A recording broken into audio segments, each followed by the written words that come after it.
وما آتاكم الرسول فخذوه وما نهاكم عنه فانتهوا واتقوا الله إن الله شديد العقاب. الحمد لله رب العالمين والصلاة والسلام على اشرف الانبیاء والمرسلین اما بعد.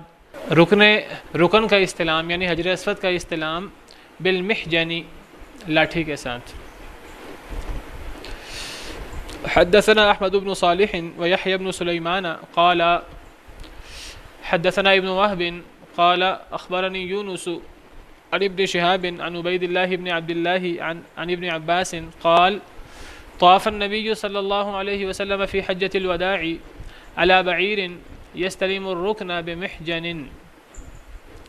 حضرت ابن عباس رضی اللہ عنہ سے مروی ہے، فرماتے ہیں طواف کیا نبی کریم صلی اللہ علیہ وسلم نے فی حجۃ الوداع، حجۃ الوداع میں. حجۃ الوداع سے مراد وداع کہتے ہیں وہ حج جس کے بعد آپ نے حج نہیں کیا، آخری حج کو حجۃ الوداع کہتے ہیں.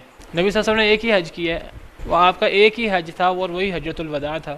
وداع کا مطلب جس میں وعدہ کہہ دیا جائے امت کو یا اس کے بعد وہ کام نہ کیا گیا ہو. یہ جس طرح ہم رمضان کے اندر جو آخری جمعہ ہوتا ہے اس کو جمعۃ الوداع کہتے ہیں. ہمارے ہاں اس جمعہ کے بارے میں ہم نے کچھ نظریات بھی بنائے ہوئے ہیں، وہ نظریات کوئی احادیث مبارکہ سے ثابت نہیں ہے. جمعۃ الوداع کی کوئی خاص فضیلت وغیرہ احادیث مبارکہ سے ثابت نہیں ہے. تو جمعۃ الوداع صرف اس اعتبار سے کہ وہ اب آخری جمعہ ہے رمضان کا. اسی طرح حجۃ الوداع نبی صلی اللہ علیہ وسلم کا پہلا حج تھا اور آپ کا آخری حج تھا. اس کے بعد آپ نے فرمایا تھا کہ شاید کہ میں تمہیں اس حج کے بعد نہ ملوں. آپ نے خود خطاب کرتے ہوئے یہ بات فرمائی تھی، آپ کو اللہ کی طرف سے وحی وغیرہ ہوئی ہوگی. آپ نے صحابہ کرام سے کہا تھا شاید کہ میں تمہیں اگلے سال نہ ملوں، تو گویا کہ وہ حجۃ الوداع تھا. تو حجۃ الوداع کے موقع پر وہ جو آپ نبی صلی اللہ علیہ وسلم نے 10 ہجری میں جو حج فرمایا تھا، اس حج کے موقع پر نبی صلی اللہ علیہ وسلم نے طواف کیا. حضرت ابن عباس فرماتے ہیں علی بعیر، اونٹ پر، یستلم الرکن بمحجن، آپ چھوتے تھے حجر اسود کو لاٹھی کے ساتھ. حجر اسود کو آپ لاٹھی سے چھوتے تھے. آپ اونٹ پر تھے، اب اونٹ پر ہوتے ہوتے آپ چوم نہیں سکتے تھے حجر اسود کو، تو آپ کے پاس لاٹھی تھی، آپ اس لاٹھی سے جو ہے وہ حجر اسود کو چھوتے تھے. تو اس سے پتہ لگا کہ اگر ایک انسان جو ہے وہ حجر اسود کو نہ چوم سکے تو وہ لاٹھی سے اس کو چھو لے. تو یہ بھی استلام کا جو ہے وہ طریقہ کار ہے، لاٹھی سے اس کو چھو لے پھر لاٹھی کو چوم لے. یہ بھی استلام کا طریقہ کار ہے.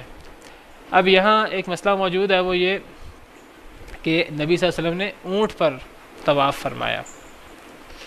ایک تو ہے نا سواری پر حج کرنا، وہ مسئلہ ایک الگ ہے. اس مسئلہ کے بارے میں علماء کا اختلاف ہے اور وہ ہم اس باب کے شروع میں بحث کر چکے ہیں. طواف حج پیدل کرنا یا حج جو ہے وہ سواری پر کرنا. تو پیدل حج بھی ہو سکتا ہے، سواری پر بھی حج ہو سکتا ہے. اللہ تعالیٰ نے قرآن کریم میں فرمایا ہے وَأَذِّن فِي النَّاسِ بِالْحَجِّ يَأْتُوكَ رِجَالًا وَعَلَىٰ كُلِّ ضَامِرٍ يَأْتِينَ مِنْ كُلِّ فَجٍّ عَمِيقٍ. اے ابراہیم، لوگوں میں حج کا اعلان کریں تو لوگ جو ہیں وہ پیدل بھی آئیں گے اور سواریوں پر بھی لوگ حج پر آئیں گے. تو پیدل بھی حج جو ہے وہ ہوتا ہے اور سواری پر بھی حج ہوتا ہے. لیکن یہاں مسئلہ ہے طواف کا. نبی صلی اللہ علیہ وسلم نے سواری پر طواف فرمایا، تو کیا سواری پر طواف ہو سکتا ہے؟ اس مسئلہ کے بارے میں علماء میں اختلاف ہے. بعض علماء کہتے ہیں نبی صلی اللہ علیہ وسلم نے طواف کیا سواری پر تو سواری پر طواف ہو سکتا ہے.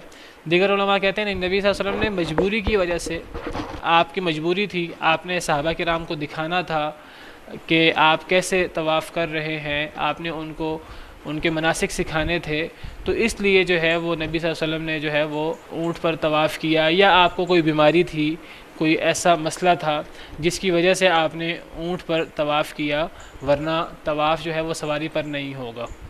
تو بعض علماء کہتے ہیں کہ سواری پر طواف کرنا جائز ہے، بعض کہتے ہیں کہ سواری پر طواف کرنا جائز نہیں ہے.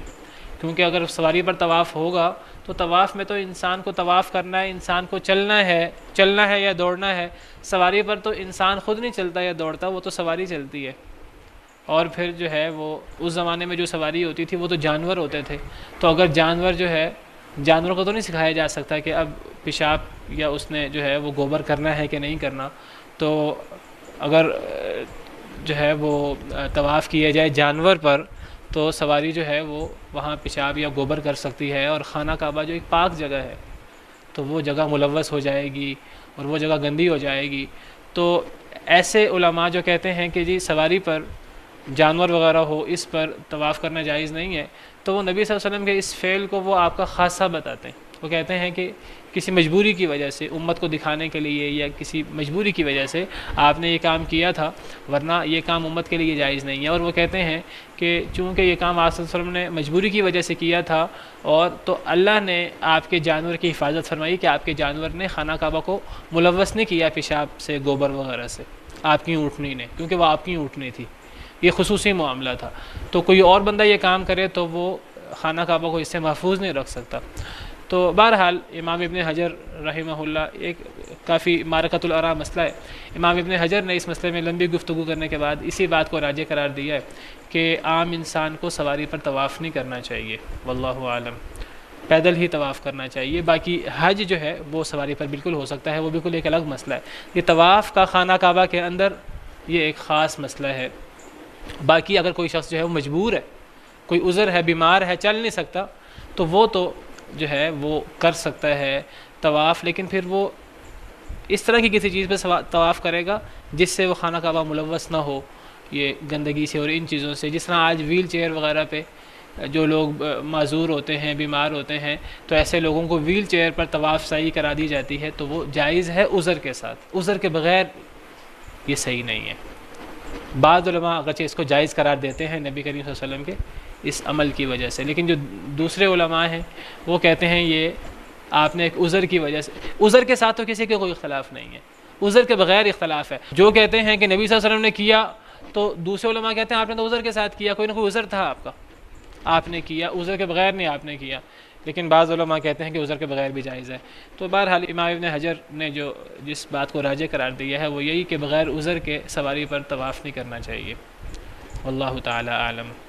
سبحان ربک رب العزۃ عما یصفون وسلام علی المرسلین والحمد للہ رب العالمین۔ صناع الحياة أقمار الليالي منار الهداة أعلام الرجال صناع الحياة أقمار